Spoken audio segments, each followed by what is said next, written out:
在《雪中悍刀行》当中，江湖上有不少顶级天才靠着自己的天赋成为强者，但同样也有不少练武开挂的人，在起跑线上就领先别人一大截儿，强行成为顶级强者。今天我们就来看看原著当中10位练武开挂的人。第一个，徐龙象。徐龙象可以说是雪中当中出现的第一个开挂之人了。雪中的江湖当中习武之人众多，不知有多少人一辈子都达不到一品境界。像500年前一遇的剑仙大才李淳罡，也是16岁才达到金刚境。徐龙象就不同了，一出生就是金刚境，还是媲美金刚境第一人李当先的大金刚。按照李淳罡的说法，江湖中的金刚境高手都是伪金刚，只有李当先和徐龙象才是真正的金刚境，其他人一辈子都达不到的境界，对于徐龙象来说却是起点。而且在修炼一道上，徐龙象极其的轻松，经常要压制自己的境界，不然一不小心就会突破。他的天赋连上天都嫉妒，不允许他进入天象境，不然的话就会降下天罚。进入指玄境的他就能爆锤一般的陆地神仙，别人想要成为宗师，需要走到陆地神仙境，徐龙象不需要，一身的大金刚就能媲美陆地神仙。前期的徐龙象因为遭到天妒，所以心智不全，空有一身的蛮力不会发挥，被赵熙团收为弟子，教了他大梦春秋后，徐龙象渐渐开了心智，不再是个痴儿。在龙虎山上降服了当年跟随齐宣真的黑虎，徐龙象就算是修炼有成了，带着黑虎下了龙虎山，进入了北凉军中。在沙场上，徐龙象就是万人敌，一身的金刚体魄无人能破，破坏力惊人，经常将黑虎当作石头一样扔进敌人的阵营中，威力不下于巨石，能砸死一堆敌人。后期在徐凤年和赵熙团的帮助下，挡住了天劫，进入天象境后，徐龙象算得上是最无敌的一批人了，能够秒杀陆地神仙，实力和北凉核弹头徐彦兵差不多呀。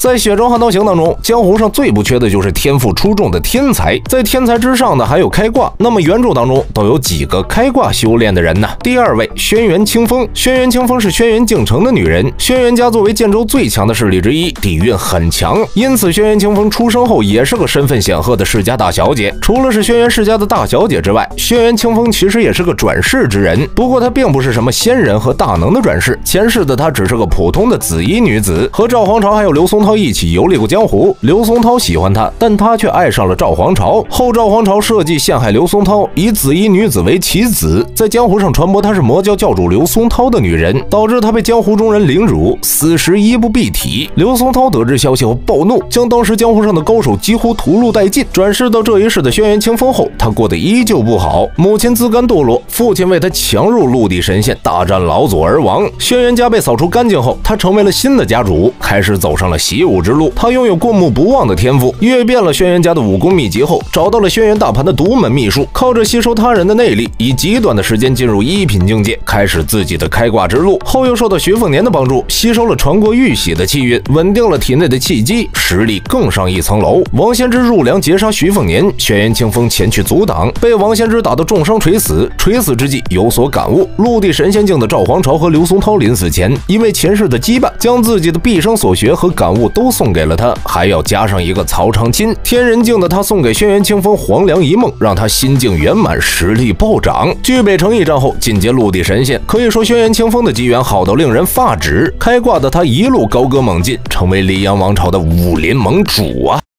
在《雪中悍刀行》当中，原著当中出现过几位开挂修炼的人物，今天我们就来看看是哪几位。第3位，洪喜相。洪喜相也是一位开挂的人物，身为吕祖转世的他，根本就不用修炼，只要放放牛，感悟大道，就能够觉醒前世的记忆。在掌教王重楼死后，有所感悟的洪喜相直接一步入天象，成为新的武当掌教。红衣徐之虎在江南遇到危险时，远在武当山的洪喜相也感应到了，随后觉醒前世的记忆，又一步进入了陆地神仙境，骑着那黄鹤下江南，战力恢复到了巅峰，让王先知坐实了天下第2的名头。可以说洪喜相就是外挂本身呐，不用修炼，到了时间自动就晋级。第4位，陈天元。陈天元是黎阳王朝太白剑宗的一位剑道小宗师，曾被桃花剑神邓太阿指点过2招，是后世江湖的4小宗师之首。陈天元也是一位天生剑劈，资质上乘。当年李淳罡为剑道开山后，剑道气运洒落人间，身为西楚女帝的江离无法接受这份气运，于是便被陈天元给接收了。如果说北莽呼延大关是一人一宗门的话，那陈天元就是一人撑起了太白剑宗，他算是邓太阿的半个徒弟。这么多机缘相加的情况下，让陈天元在1年的时间里连破2品、金刚、指玄3境界，成为后世的宗师强者之一。徐凤年见过陈天元，他在后世江湖的年轻剑客中一骑绝尘，徐凤年丝毫不怀疑他未来能够在剑道上达到李淳罡和邓太阿的高度。